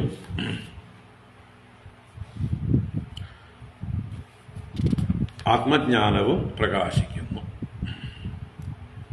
സത്യം പരം ധീമഹി. അതുതന്നെയാണ് ഭഗവാന്റെ മൂർത്തി എന്ന് കണ്ടുകൊണ്ട് ഞങ്ങൾ സ്തുതിക്കുന്നു. നമ്മുടെ എന്താ പറയുക, മേൽപ്പത്തൂരും അത് പറഞ്ഞു. നിർവ്യാപാരോപി നിഷ്കാരണമജഭജസേ യത്രിയാമീക്ഷണാഖ്യാം തേനൈവോദേതിലീനാ പ്രകൃതിരസതി കൽപ്പാഭികൽപ്പാദികാലേ തസ്യാഹ സംശുദ്ധമംശം കമപി തം അതിരോധായകം സത്വരൂപം സത്വം ധൃത്വാ ദദാസി സ്വമഹിമ വിഭവാഗുണ്ട വൈകുണ്ഠ രൂപം. ഭഗവാൻ രൂപം ധരിക്കുന്നത് ഈ ശുദ്ധ അതിരോധായകം സത്വരൂപം, മറയ്ക്കാത്ത സത്വരൂപം. അതിരോധായകം, തിരോധായകമല്ല, അതിരോധായകം സത്വരൂപം. അത് സംശുദ്ധമംശമാണ്, ഭഗവാന്റെ തന്നെ സംശുദ്ധമംശം, പ്രകൃതിയുടെ സംശുദ്ധമംശം. പ്രകൃതി സത്വം, രജസ്, തമസ് എന്നുള്ള 3 ഗുണങ്ങൾ, അതിൽ സംശുദ്ധമായിട്ടുള്ള സത്വഗുണത്തെ സ്വീകരിച്ചുകൊണ്ട് ഭഗവാൻ സത്വരൂപം ദദാസി, സത്വരൂപത്തെ അങ്ങ് ധരിക്കുന്നു. ആ സത്വരൂപത്തെ തന്നെയാണ് ഇവിടെ കൃഷ്ണരൂപത്തിൽ ഞങ്ങൾ ഉപാസിക്കുന്നത്.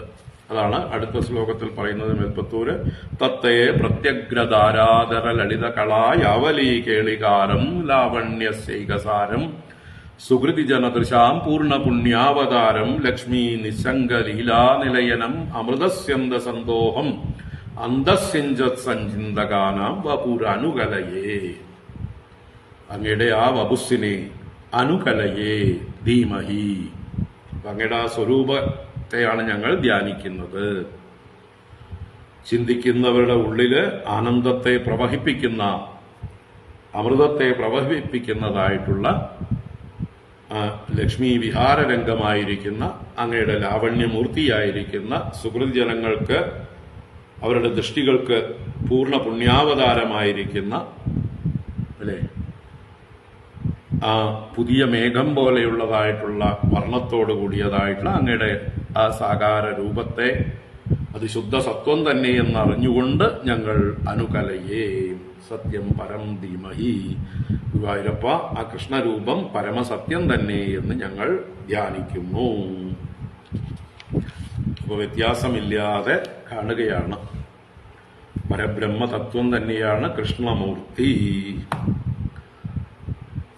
സത്വം ന ചേദാദരിതം നിജം ഭവേത് വിജ്ഞാനമജ്ഞാനവിതാപമാർജനം ഗുണപ്രകാശൈരനുമീയത്തെ ഭവാൻ പ്രകാശത്തെ യസ്യ ചയേന വാ ഗുണഃ.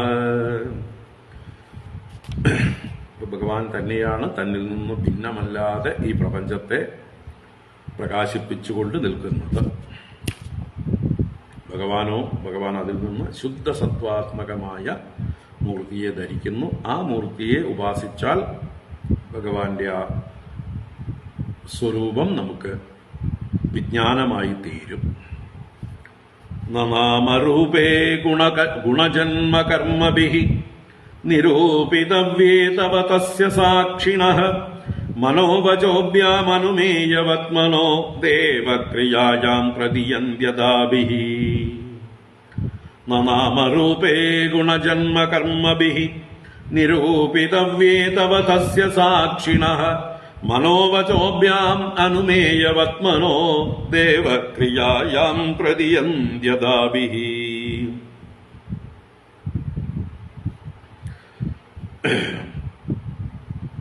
ഭഗവാൻ ഭക്തന്മാരെ അനുഗ്രഹിക്കാൻ, ഭക്തന്മാരുടെ ശ്രേയസ്സിനു വേണ്ടി ഇങ്ങനെയുള്ള അനേക വപുസ്സുകളെ, സാത്വിക വപുസ്സുകളെ ധരിക്കുന്നു. അത് എത്രയാണ് എന്നൊന്നും ക്ലിപ്തപ്പെടുത്തി പറയുവാൻ ആർക്കും സാധ്യമല്ല. അതിന്റെ സംഖ്യയോ അതിന്റെ മാഹാത്മ്യമോ ഗുണമോ ഒന്നും തന്നെ നമുക്ക് നിശ്ചയിച്ച് പറയാൻ സാധ്യമല്ല. അതാണ് തസ്യ സാക്ഷിണഃ അനുമേയവത്മനഃ തവ ഗുണജന്മകർമ്മഭിഃ നാമരൂപേ മനോവചോഭ്യാം ന നിരൂപിതവ്യേ. മനോവചോഭ്യാം ന നിരൂപിതവ്യേ. മനസ്സുകൊണ്ടോ വാക്കുകൊണ്ടോ നിരൂപിക്കുവാൻ സാധ്യമല്ല, നിശ്ചയിച്ചു പറയുവാൻ സാധ്യമല്ല. അപ്പോ വേദം ഏതൊരു പൊരുളിനെ കുറിച്ച് യതോ വാചോ നിവർത്തന്തേ അപ്രാപ്യ മനസാ സഹ എന്ന് ആ ബ്രഹ്മത്തെ കുറിച്ച് പറയുമ്പോ പറയും. യതോ വാചോ നിവർത്തന്തേ അപ്രാപ്യ മനസാ സഹ. ഏതൊരു വസ്തുവിനെ കുറിച്ച് വർണ്ണിക്കാൻ ശ്രമിക്കുമ്പോൾ വാക്കുകൾ അവിടെ നിന്ന് നിസ്സഹായരായി മടങ്ങുന്നുവോ, അപ്രാപ്യ മനസാ സഹ, മനസ്സോടുകൂടെ മടങ്ങുന്നു. അപ്പൊ മനസ്സിനും വാക്കിനും പരിപൂർണമായി കൺസീവ് ചെയ്യാൻ പറ്റുന്ന, ഡിഫൈൻ ചെയ്യാൻ പറ്റുന്ന വസ്തുവല്ല ഇൻഫിനിറ്റ് ആയിരിക്കുന്ന ഭഗവാൻ, ബ്രഹ്മതത്വം. അതുപോലെ തന്നെയാണ് ഭഗവാന്റെ അവതാരമൂർത്തികളും ഇൻഫിനിറ്റ് ആണ്. അതിനെയും പരിമിതമായി കാണാൻ പാടുള്ളതല്ല. ഭഗവാന്റെ ഏതെങ്കിലും അവതാരത്തെ എടുത്താലും അതിനെ പരിപൂർണമായിട്ട് ഉൾക്കൊള്ളാനൊന്നും നമ്മളെ കൊണ്ട് സാധ്യമല്ല. ഇനി അനേക അവതാരങ്ങൾ ഭഗവാൻ എടുത്തിട്ടുണ്ട്. അതൊന്നും ഇന്നത് ഇന്നത് ഇന്നത് എന്ന് പറഞ്ഞ് നമുക്കെല്ലാം നിർവചിക്കാൻ സാധ്യമല്ല. അതാണ് ഭഗവാന്റെ നാമരൂപേ തവ ന നിരൂപിതവ്യേ. അതുകൊണ്ട് തന്നെയാണ് ഭഗവാന് നാമകരണം ചെയ്യുമ്പോൾ ഇവന് അനേക നാമങ്ങളുണ്ടാകും എന്ന് ഗർഗ മഹർഷി പറഞ്ഞത്. ഇവന്റെ ഗുണങ്ങൾക്കും കർമ്മങ്ങൾക്കും അനുസരിച്ച് ഇവൻ അനേക നാമങ്ങളുണ്ടാകും. ഭഗവാന് നമ്മൾ പലതരത്തിലെ ഗുണങ്ങൾക്കനുസരിച്ച് പേര് കൽപ്പിക്കും, ഭഗവാന്റെ കർമ്മങ്ങൾക്കനുസരിച്ച് നാമങ്ങൾ കൽപ്പിക്കും. സഹസ്രനാമം എടുത്തു നോക്കിയാൽ കാണാം അല്ലേ? ഭഗവാൻ ദീനവത്സലനാണ്, അല്ലെങ്കിൽ കരുണാനിധിയാണ്, ഭക്തവത്സലനാണ്, വരദനാണ്, അഭയപ്രദാനനാണ്, സർവശക്തനാണ്. ഇങ്ങനെ പല ഗുണങ്ങളെ കുറിച്ച് പറയും. അതുപോലെ തന്നെ ഭഗവാൻ ചെയ്ത പ്രവൃത്തികളെ കുറിച്ച് പറയും. കംസനെ വധിച്ചവനാണ്, പൂതനയെ ഹരിച്ചവനാണ്, ശകടാസുര ഭഞ്ജകനാണ്, തൃണാവർത്തനെ നശിപ്പിച്ചവനാണ്, കേശിയെ നശിപ്പിച്ചവനാണ്, അല്ലെ? ഗോവർദ്ധനോദ്ധാരകനാണ്, കാളിയെ നർത്തനം ചെയ്തവനാണ്, വേണുഗോപാലനാണ്, ഗോപികമാരെ അനുഗ്രഹിച്ചവനാണ്, രാസക്രീഡ ചെയ്തവനാണ്. ഇങ്ങനെ എത്രയോ ക്രിയകൾ ചെയ്തു ഭഗവാൻ. ആ ക്രിയകൾക്കനുസരിച്ച് ഭഗവാന് നാമങ്ങൾ കൽപ്പിച്ചു. ഓരോരോ അസുരന്മാരെ നിഗ്രഹിക്കുമ്പോൾ അതിനനുസരിച്ച് പേര് കൽപ്പിച്ചു. അപ്പൊ ഭഗവാൻ ചെയ്യുന്ന ശിഷ്ട അനുഗ്രഹം, ദുഷ്ടനിഗ്രഹം, മറ്റു ലീലകൾ, ഇതിനൊക്കെ അനുസരിച്ച് പല പേരുകള്, നാമങ്ങൾ ഭഗവാന് കൽപ്പിക്കുന്നു. അതുപോലെ തന്നെ ഭഗവാന്റെ ജന്മവുമായി ബന്ധപ്പെട്ട് വസുദേവനന്ദനൻ, വാസുദേവൻ, ദേവകീനന്ദനൻ, യശോദാനന്ദനൻ, നന്ദഗോപനന്ദനൻ, ബലരാമ സഹോദരൻ, സുഭദ്രാജ്യേഷ്ഠൻ, അല്ലേ? പാണ്ഡവന്മാരുടെ മാതുലേയൻ, അഭിമന്യുവിന്റെ മാതുലൻ, ഇങ്ങനെ രുക്മിണി ഭർത്ത, സത്യഭാമ ഭർത്ത, രാധാരമണൻ, ഗോപികാലോലൻ എന്നൊക്കെ പറഞ്ഞ് ഭഗവാന്റെ കൂട്ടുകാരുമായിട്ടും പശുക്കളെ പാലിക്കുന്നവൻ, ഇങ്ങനെ പല പേരിലും ഭഗവാന്റെ ജന്മം കൊണ്ട് അദ്ദേഹത്തിന് അനേക നാമങ്ങൾ വന്നു ചേരും. അപ്പൊ ഇതൊന്നും ഒരിക്കലും നമുക്ക് നിർണയിച്ച് ഇത്രയേ ഉള്ളൂ എന്ന് പറഞ്ഞ് ലിമിറ്റ് ചെയ്യാൻ സാധ്യമല്ല. നാമരൂപേ ന നിരൂപിതവ്യേ, നിരൂപണം ചെയ്ത് നിശ്ചയിച്ച് ഇത്രയേ ഉള്ളൂ എന്ന് പറയാൻ സാധ്യമല്ല. ഭഗവാൻ ഗുണ ജന്മ കർമ്മഭി, ഗുണം കൊണ്ടും ജന്മം കൊണ്ടും കർമ്മങ്ങളെ കൊണ്ടും അനേക നാമങ്ങൾ ഭഗവാന് ഉണ്ടാകും. സഹസ്രനാമോവ അനന്തനാമോവ, സഹസ്രനാമങ്ങളൊന്നുമല്ല, അനന്തനാമങ്ങൾ ഭഗവാൻ ഉണ്ടാകും. ഭഗവാൻ വാസ്തവത്തില് എല്ലാറ്റിനും സാക്ഷിയുമാണ്. അനേക ലീലകളൊക്കെ ചെയ്യുന്നുണ്ടെങ്കിലും അതിനൊക്കെ അതീതനുമാണ് ഭഗവാൻ. അതിലൊന്നും എന്താ പറയുക, കർത്തൃത്വ ബുദ്ധി ഇല്ലാതെ ഭഗവാൻ ചെയ്യുന്നു. അനുമേയ വത്മനഃ, ഭഗവാന്റെ വത്മ, ഭഗവാന്റെ മാർഗം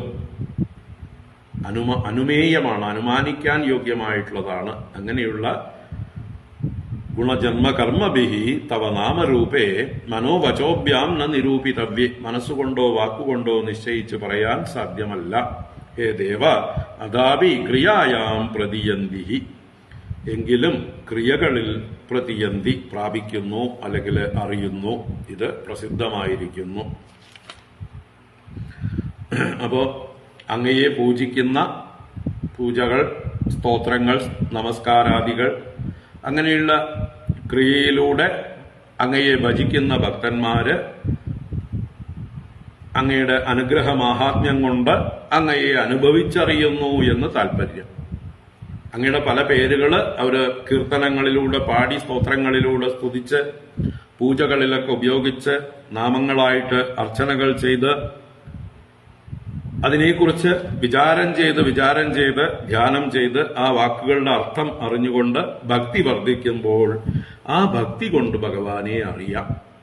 അതാണ് അനുഗ്രഹം കൊണ്ട്, ഭഗവാന്റെ അനുഗ്രഹം കൊണ്ട് ഭഗവാനെ അറിയാം. ഭഗവാന്റെ കാരുണ്യം കൊണ്ട് ഭഗവാനെ അറിയാം. ഭഗവാനെ അറിയണമെങ്കിൽ ഭഗവാന്റെ കാരുണ്യം വേണം, അല്ലെ? അവന്റെ അരുൾ കൊണ്ട് മാത്രമേ അവനെ അറിയാൻ കഴിയുള്ളൂ. ഭഗവാന്റെ കാരുണ്യം കൊണ്ട് മാത്രമേ അവൻ ആരെ തെരഞ്ഞെടുക്കുന്നുവോ അവർക്ക് മാത്രമേ അവന്റെ സ്വരൂപം അനാവൃതമാകുന്നുള്ളൂ എന്ന് ഉപനിഷത്തുക്കളും പറയുന്നു. യമൈവൈഷ വൃണുതേ തേന ലഭ്യ തസ്യൈഷ ആത്മാ വിവൃണുതേ തനൂം സ്വാ. യം ഏവ ഏഷഃ വൃണുതേ, യം ഏവ ഏതൊരുവനെ ഏഷഃ ഭഗവാൻ വൃണുതേ ഭരിക്കുന്നുവോ തെരഞ്ഞെടുക്കുന്നുവോ, one who is chosen by him, he alone, തസ്യൈഷ ആത്മാ വിവൃണുതേ തനൂം സ്വാം. സ്വാം തനും വിവൃളുതേ, തന്റെ സ്വരൂപത്തെ അനാവരണം ചെയ്യുന്നു ഈ ആത്മാ, ഈ ഭഗവാൻ. അപ്പൊ ഭഗവാനാൽ തെരഞ്ഞെടുക്കപ്പെടുന്നവർ ഭഗവാന്റെ സ്വരൂപത്തെ ഭഗവാന്റെ അനുഗ്രഹത്താൽ അറിയുന്നു. അപ്പൊ അത് തെരഞ്ഞെടുക്കപ്പെടണമെങ്കിൽ എന്താണ് യോഗ്യത? എപ്പോഴും ഭഗവത് സ്മരണ, എല്ലാ കർമ്മങ്ങളും ഭഗവാനിൽ സമർപ്പിക്കുക. അങ്ങനെ തന്റെ അഹങ്കാരമില്ലാതെയായി ഭഗവാന്റെ കയ്യിലെ ഒരു നിമിത്ത മാത്രമായി തന്റെ കർമ്മങ്ങളൊക്കെ ചെയ്തുകൊണ്ടിരിക്കുമ്പോൾ അവൻ പരിശുദ്ധനായി ആ ഭഗവാന്റെ തത്വത്തെക്കുറിച്ച് അവൻ വിചാരം ചെയ്ത് ആ ഭഗവത് തത്വം അവന്റെ ഉള്ളില് തെളിഞ്ഞ് പ്രകാശിക്കും ഭഗവാന്റെ കാരുണ്യം കൊണ്ട്. അത് ആ നിരന്തരമായ ഭഗവാനെ കുറിച്ചിട്ടുള്ള ചിന്തയ്ക്ക് പേര് തന്നെയാണ് ഭക്തി. എല്ലാ കർമ്മങ്ങളും ഭഗവാനിൽ സമർപ്പിക്കുന്നത് തന്നെയാണ് ഭക്തി. ഭഗവാൻ തന്നെയാണ് എല്ലാം നടത്തുന്നത്. ഈ പ്രപഞ്ചത്തിന്റെ സൃഷ്ടിസ്ഥിതി സംഹാരങ്ങളൊക്കെ ഭഗവാൻ നടത്തുന്നു. എന്നിലൂടെ ചെയ്യുന്ന കർമ്മങ്ങളും ഭഗവാൻ തന്നെയാണ് ചെയ്യുന്നത് എന്നുള്ള വിനയത്തോടെ അഹങ്കാരരഹിതരായി ഭഗവാന്റെ കയ്യിലെ നിമിത്ത മാത്രമായി ഭവിക്കുമ്പോൾ ഭഗവത് സ്വരൂപം നമ്മുടെ ഉള്ളിൽ തെളിഞ്ഞു പ്രകാശിക്കും. അതാണ് ക്രിയകളെ കൊണ്ട് അറിയാം എന്ന് പറഞ്ഞത്. ക്രിയായാം പ്രതിയന്തി. ഭഗവാനെ ശരിക്കും അറിയാൻ പ്രയാസമാണ്. നിങ്ങൾക്ക് മറ്റു വഴികളിലൂടെയൊക്കെ ഭഗവാന്റെ വലിപ്പം അറിയാനോ നിർവചിക്കാനോ അസാധ്യമാണ്. എങ്കിലും നിരന്തരമായ ഭഗവത് സ്മരണ, ഭക്തി ഭഗവാനെ പ്രകാശിപ്പിക്കും.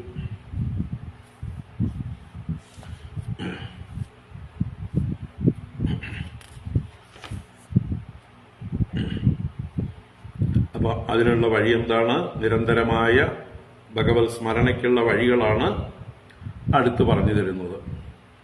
ശൃണ്വൻ കൃണൻ സംസ്മരയംശ്ച ചിന്തയൻ നാമാനി രൂപാണി ച മംഗളാനി തേ ക്രിയാസു യസ്ത്വച്ചരണാരവിന്ദയോഃ ആവിഷ്ടചേതാ ന ഭവായ കൽപ്പതേ.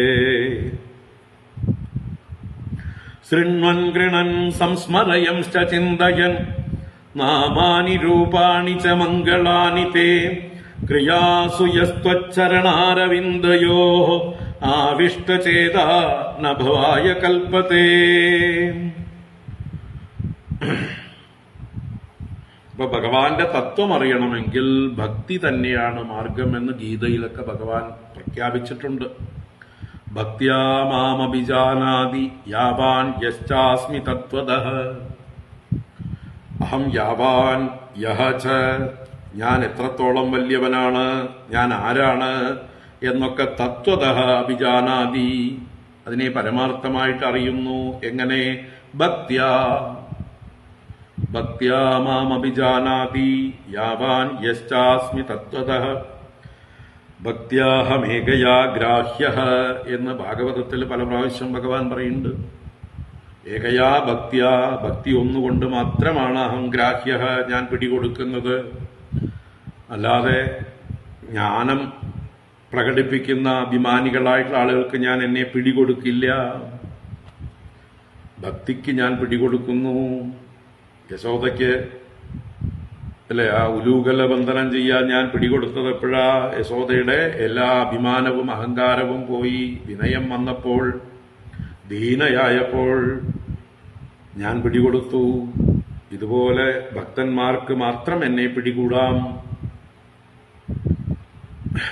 അപ്പൊ അത് തന്നെയാണ് അതിനുള്ള വഴി. ഭക്തി വർദ്ധിപ്പിക്കാനുള്ള വഴിയാണ് തേ മംഗളാനി നാമാനി രൂപാണി ശൃണ്വൻ ഗൃണൻ ചിന്തയൻ സംസ്മരയൻ ക്രിയാസു ത്വച്ചരണാരവിന്ദയോഃ ആവിഷ്ടചേതാഃ യഃ സഹ ഭവായ ന കൽപ്പതേ. അപ്പൊ യഹ, ഏതൊരുവനാണോ അങ്ങയുടെ തേ മംഗളാനി, അങ്ങയുടെ മംഗളത്തെ ജനിപ്പിക്കുന്ന മംഗളപ്രദങ്ങളായ നാമാനി, നാമങ്ങളെയും, ഏത് ഭഗവാന്റെ നാമങ്ങളെ നമ്മള് എന്താ പറയുക വിചാരം ചെയ്യും തോറും അത് അലിഞ്ഞലിഞ്ഞ് നല്ല മധുരമുള്ളതായി തീരും. അല്ലെ, ചില മധുരമിഠായികളൊക്കെ നമ്മൾ വായിലിട്ട് കഴിഞ്ഞാൽ ആദ്യം അതിന്റെ രുചിയൊന്നും അറിയില്ല. കൂടുതൽ കൂടുതൽ നമ്മൾ നാവിലെ സലൈവ കൊണ്ട്, ഉമിനീര് കൊണ്ട് അതിനെ അലിയിപ്പിച്ച് ആസ്വദിപ്പിക്കുമ്പോൾ അതിന്റെ മധുരമൊക്കെ തിരിഞ്ഞു വരും. അതുപോലെ ഭഗവാന്റെ നാമം ആദ്യം കേൾക്കുമ്പൊന്നും അതിന്റെ അർത്ഥമൊന്നും അറിയില്ലെങ്കിൽ അതിന്റെ രുചി, അതിന്റെ ആസ്വാദനം കുറവായിരിക്കും. നേരെമറിച്ച് ആചാര്യന്മാരിൽ നിന്ന് ആ ഭഗവാന്റെ നാമങ്ങളൊക്കെ എന്ത് തത്വത്തെയാണ് സൂചിപ്പിക്കുന്നത് എന്നിങ്ങനെ കേട്ട് അതിനിങ്ങനെ ആലോചന ചെയ്യുമ്പോൾ, അതിൽ മഗ്നരാകുമ്പോൾ അത് നൽകുന്നൊരു ആനന്ദമുണ്ട്, ഒരു സുഖമുണ്ട്, ഒരു ആസ്വാദനമുണ്ട്. അതാണ് തേ മംഗളാനി നാമാനി, അങ്ങയുടെ മംഗളങ്ങളായ നാമങ്ങളെയും രൂപാണി, അങ്ങയുടെ രൂപങ്ങളെക്കുറിച്ചും അങ്ങടുത്ത അവതാരമൂർത്തികളെക്കുറിച്ചും ശൃണ്വൻ ശ്രവിച്ചുകൊണ്ടും ശ്രവിക്കുന്നവരായും ഗൃണന് കീർത്തിച്ചുകൊണ്ടും, ഗൃണിക്കുക പറയുക, അപ്പൊ കീർത്തിക്കുന്നവരായിട്ടും ചിന്തയന് സ്മരിക്കുന്നവരായിട്ടും സംസ്മരയന് മറ്റുള്ളവരെ സ്മരിപ്പിക്കുന്നവരായിട്ടും, മറ്റുള്ളവരെയും ഓർമ്മിപ്പിക്കുക, അവർക്കൊക്കെ ഭഗവാന്റെ കഥകൾ പറഞ്ഞു കൊടുത്ത് ഭഗവാനെ കുറിച്ചിട്ടുള്ള സ്മരണ അവരിലും ഉണർത്തുക. അപ്പൊ സ്വയം ശ്രവണം, കീർത്തനം, സ്മരണം, അതോടൊപ്പം മറ്റുള്ളവരുടെ ഉള്ളില് സ്മരണയുണ്ടാക്കുക.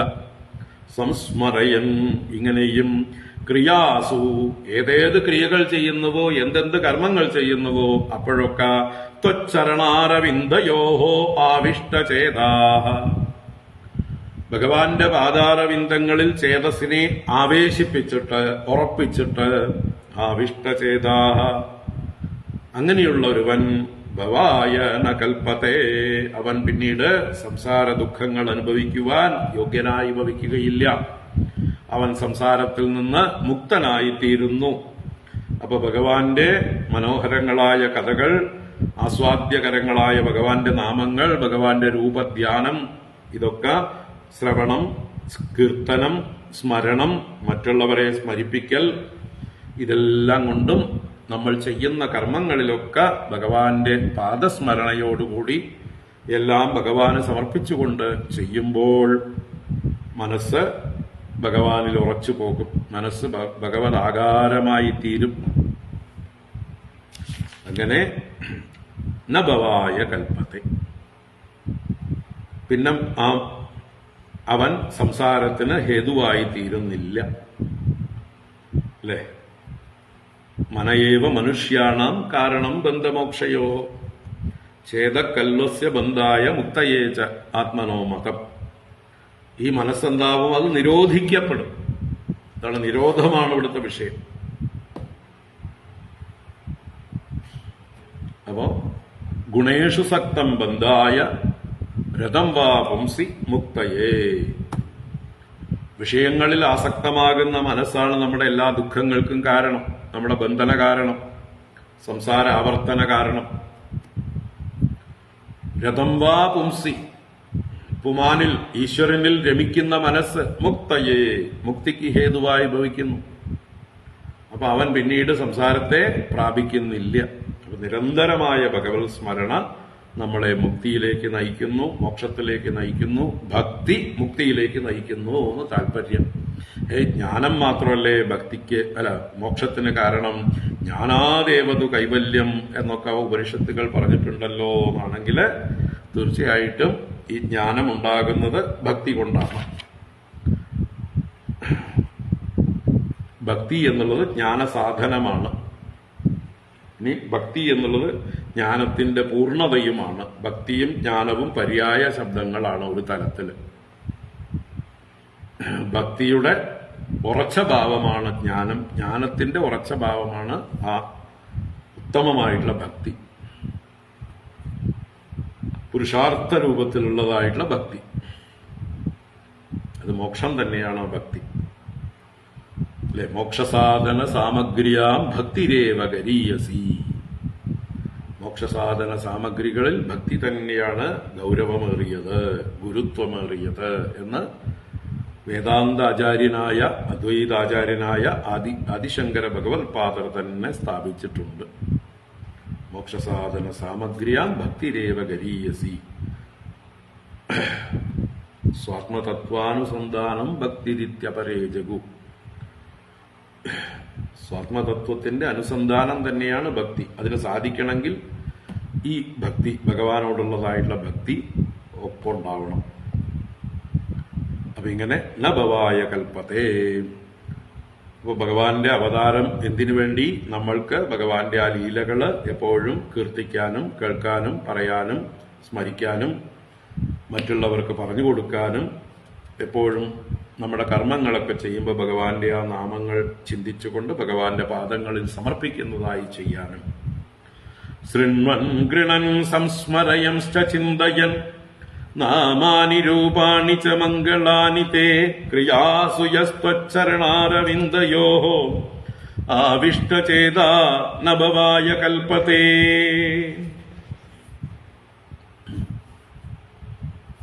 അതുതന്നെയാണ്